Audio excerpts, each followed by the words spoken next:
जब भी आप मार्केट में कोई नया प्रोडक्ट लॉन्च करना चाहें, अगर आपकी कोई कंपनी है या आप बिल्कुल न्यू कमर हैं किसी बिज़नेस में, तो उस प्रोडक्ट की डेवलपमेंट में जो चंद एक बहुत इम्पॉर्टेंट पॉइंट्स हैं, उसमें सबसे पहला पॉइंट तो ये है कि आइडिया जनरेशन,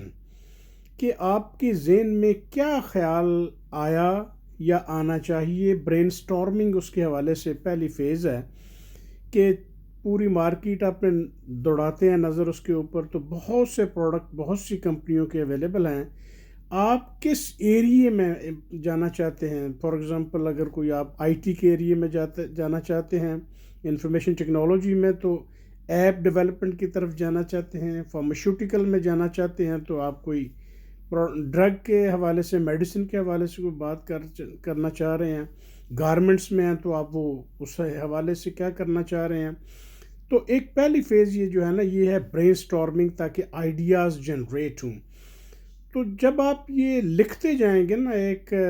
पेपर के ऊपर कि आपके पास 20 25 या 30 आइडियाज़ आ गए,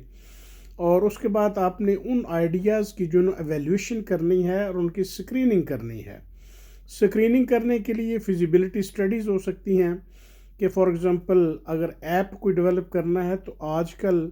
जितनी बड़ी बड़ी कंपनियां हैं या यूनिवर्सिटीज़ हैं या कॉलेजेस हैं, आईटी की कौन से ऐप की ज़्यादा से ज़्यादा एप्लीकेशन है जो कि वो मार्केट में आ सके, और फिर उसकी मार्केट की जो पोटेंशियल है ना, उसकी असेसमेंट करनी कि ये टोटल कितनी वर्थ है इस काम के। मार्केट क्या है उसकी, ऐप ऑलरेडी जो अवेलेबल हैं उन वो कितना बिजनेस कर रहे हैं, लाखों में है, करोड़ों में है, कितना है। और फिर उसके बाद आप ये स्क्रीनिंग जब कर लें तो आप फिर कंसेप्ट डेवलपमेंट एंड टेस्टिंग की फ़ेज़ में दाखिल हो जाएंगे। और उस फेज़ में आप ये जो कॉन्सेप्ट आपने बना लिया है ना, तो वो आप देखेंगे कि आपका ये कॉन्सेप्ट, ये जो प्रोडक्ट आपने कंसेप्चुलाइज किया, तसव्वुर किया है, इसकी टेस्टिंग कहाँ आप कर सकते हैं कि आपके जो टारगेट कस्टमर्स हैं, टारगेट ऑडियंस हैं आपके, वो कौन से मुमकिना हो सकते हैं। आप वो मुमकिना जो लोग होंगे ना, उनकी फिर एक 50 की 100 की एक लिस्ट डेवलप करेंगे, और वो डेवलप करने के बाद उनको कोई परफॉर्मा देंगे कि अगर मैं इस तरह का प्रोडक्ट बनाता हूँ तो उसमें क्या आप समझते हैं कि क्या कुछ होना चाहिए और आपकी ज़रूरियात उसके हवाले से क्या हैं।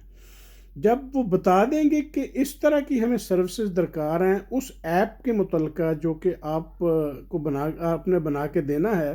तो वो आप वो फीचर्स उसमें ऐप में, उस प्रोडक्ट में वो ऐड कर सकते हैं। उसके बाद जब मार्केट में आप जाएंगे तो फिर प्रोडक्ट की हद तक यहाँ पहुँचे, तो उसके बाद आप बिज़नेस एनालिसिस करेंगे कि आप जो ऐप डेवलप करने जा रहे हैं और या कोई और प्रोडक्ट डेवलप करने जा रहे हैं, तो उसकी मार्केट में इस वक्त प्रॉफिटेबिलिटी क्या है और आपके कंपेटिटर्स कौन से होंगे। क्या बहुत कुछ जाइंट कंपटीटर है जो कि आपकी जो हवाले से आपकी कुछ इन्वेस्टमेंट है इतनी नहीं है कि आप मार्केट में आपको वो टिकने दे, क्या वो है या कोई और इससे आपके पास ज़्यादा बेहतर उसमें अपॉर्चुनिटीज़ हैं, कि आपकी कंपेटिटिव प्राइसेस जो हैं वो क्या हैं, और सेल्स की फोरकास्टिंग आपकी क्या हो सकती है, फाइनेंशियल प्रोजेक्शंस क्या हो सकती हैं, कि आप क्वार्टरली टारगेट्स रखते हैं या एनुअल या 6 मंथली टारगेट्स रखते हैं सेल के, तो वो कितने होंगे, और उनमें सब अखराजात निकाल के प्रॉफिटेबिलिटी क्या है।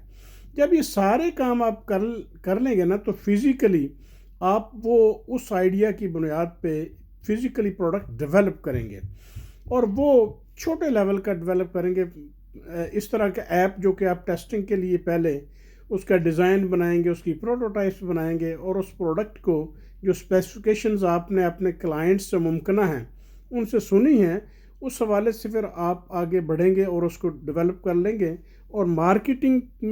मार्केट में उसकी फिर टेस्टिंग करेंगे बड़े लिमिटेड लोगों के पास, कि 100 200 जिनको आप मॉनिटर कर सकें कि वो इसको टेस्ट करें 6 महीने के लिए, साल के लिए, और आपको फीडबैक दें।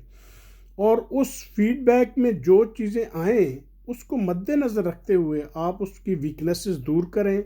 उसकी वैल्यू एडिशन करें स्ट्रेंथ्स में, और उसके बाद जो है उसकी कमर्शलाइजेशन पे आ जाएं। अभी तक जो 6 स्टेप्स थे ना, वो थे उसकी मार्केटिंग टेस्टिंग तक के। اب جو آپ فل فلیج لانچ کریں گے اس پروڈکٹ کو تو آپ کمرشلائزیشن فیز میں انٹر ہوں گے. تو اس میں وہ ساری اس کی پروڈکشن آپ کی کتنی ہوگی پروجیکٹڈ، اور ڈسٹریبیوشن آپ کی کہاں کہاں ہوگی، آپ کی جو مارکیٹنگ اسٹریٹجیز ہیں وہ کیا ہیں، آپ کی ٹیم کس طرح کی ہوگی، اور آپ اس کو سیلز ٹریننگ کس طرح دیں گے. اور اس کے بعد پوسٹ لانچ ریویو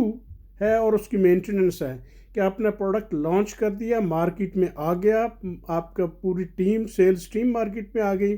اس کے بعد آپ نے فیڈ بیک جو آپ کو پھر مارکیٹ سے ملے گا، جو کہ جس کو کہ ہم کہتے ہیں جی پوسٹ لانچ ریویو. تو اس کے حوالے سے آپ کو اپنے پروڈکٹ کی پرفارمنس کا بھی اندازہ ہو جائے گا، آپ کے کسٹمرز آپ کو کیا فیڈ بیک دے رہے ہیں، اور اس پروڈکٹ میں آپ جو ضروری فیچرز ہیں، امپرومنٹس ہیں، وہ آپ ایڈ کر سکتے ہیں.